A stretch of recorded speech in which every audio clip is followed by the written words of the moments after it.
बहुत ही important news है। News तो इंपॉर्टेंट नहीं है, लेकिन ये जिस चीज़ से रिलेटेड न्यूज़ है वो बहुत इंपॉर्टेंट स्कीम है। इंडिया टीवी का आर्टिकल है, central releases grant of rupees 831 crore under जल जीवन मिशन। केंद्र सरकार ने उड़ीसा के लिए कुछ धन आवंटित किया है। हमको धन से कुछ भी मतलब नहीं है, हमको मतलब किससे है कि ये जल जीवन मिशन के अंतर्गत दिया गया है। तो हमको जानना चाहिए कि जल जीवन मिशन क्या है। तो चलिए बिना वक्त गवाए समझ लेते हैं। देखिए, अगर हम जल जीवन मिशन की बात करें तो सबसे पहले आपको ये जानना ज़रूरी होगा कि इसकी शुरुआत कब की गई। 2019 में भारत सरकार ने एक स्कीम लॉन्च की और उस स्कीम का नाम था जल जीवन मिशन। अब इस स्कीम का उद्देश्य क्या था कि मतलब आप ये समझो कि प्रत्येक रूरल हाउस होल्ड को, प्रत्येक ग्रामीण परिवार को प्रतिदिन के हिसाब से ग्रामीण क्षेत्र में प्रत्येक व्यक्ति को 55 लीटर पानी उपलब्ध कराना प्रतिदिन। यानी आप इसको ऐसे समझो कि 55 लीटर पानी पर पर्सन पर डे। और कहां पर? रूरल एरियाज में या ग्रामीण क्षेत्रों में। तो याद रखना, यह योजना ग्रामीण क्षेत्रों के लिए थी, यानी रूरल हाउस होल्ड के लिए थी। और इसका उद्देश्य क्या था कि 55 लीटर प्रति व्यक्ति प्रतिदिन के हिसाब से पानी पहुंचाना। और पानी कैसे पहुंचाओगे? टैप्स के द्वारा।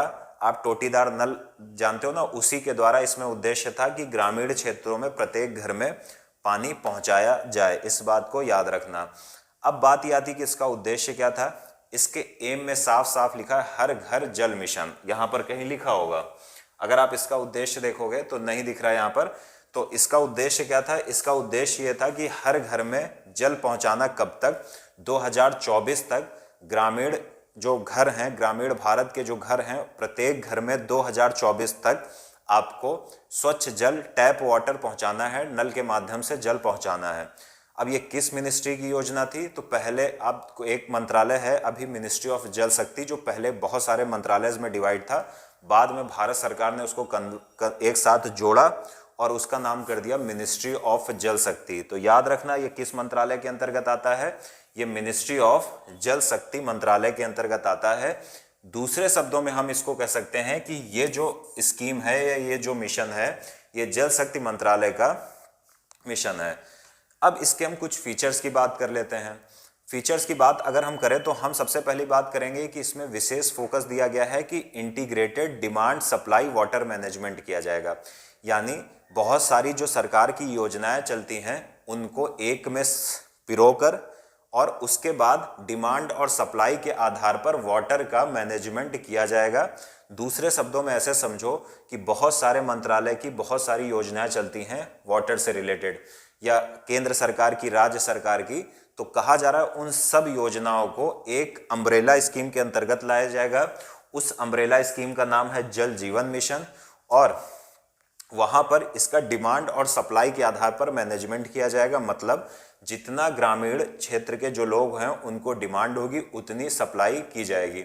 साथ ही साथ जल जीवन मिशन में कुछ इंफ्रास्ट्रक्चर भी डेवलप किया जाएगा, जैसे रेन वाटर हार्वेस्टिंग। यानी अगर वर्षा जल आ रहा है तो उसको एकत्रित किया जाए ताकि भविष्य में उसका प्रयोग किया जाए। सामान्यतः जब बारिश होती है तो बारिश का जल बहकर कहीं चला जाता है और दूषित हो जाता है, या फिर बहकर फिर समुद्र में चला जाता है।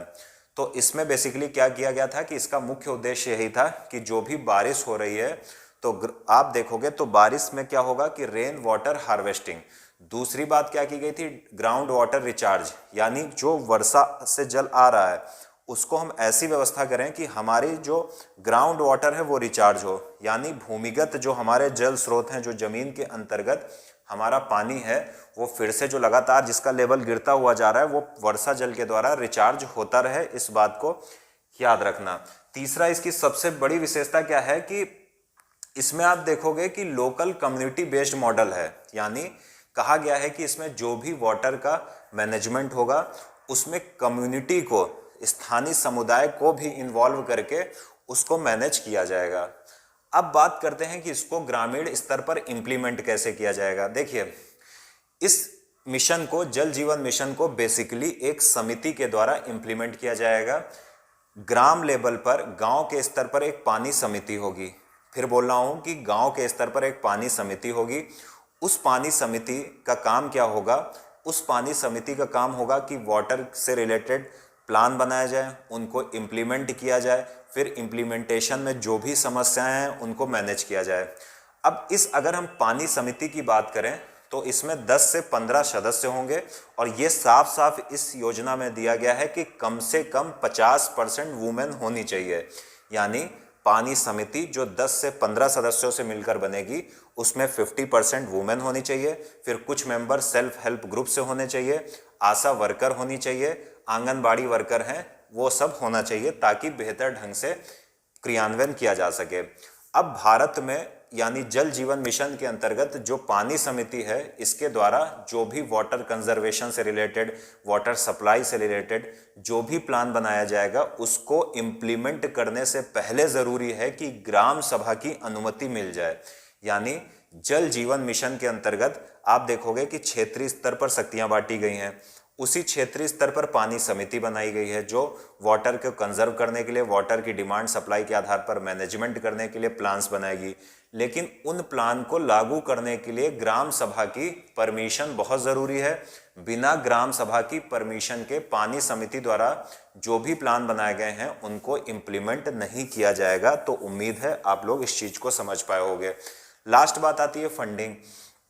तो जो नॉर्मल स्टेट हैं जैसे अपना यूपी हो गया, एमपी हो गया, राजस्थान हो गया, यहाँ पर जो फंडिंग होगी वो 50-50 होगी। इसका मतलब ये हो गया कि ये जो स्कीम है वो सेंट्रल स्पॉन्सर्ड स्कीम है, सेंट्रल सेक्टर की स्कीम नहीं है। अंतर क्या है? जो सेंट्रल स्पॉन्सर्ड स्कीम होती है वहाँ पर उस स्कीम के अंतर्गत जो फाइनेंसिंग होती है वो केंद्र और राज्य मिलकर करते हैं।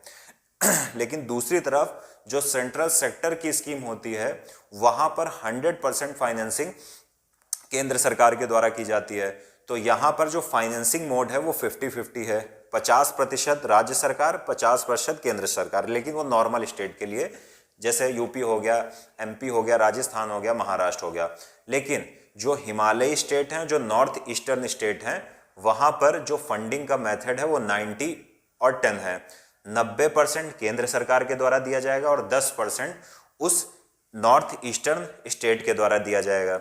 तीसरे जो यूनियन टेरिटरीज हैं वहां पर 100% फंडिंग केंद्र सरकार के द्वारा की जाएगी। तो ये रही कौन सी स्कीम? जल जीवन मिशन। बहुत ही इंपॉर्टेंट न्यूज़ है, याद रखिएगा।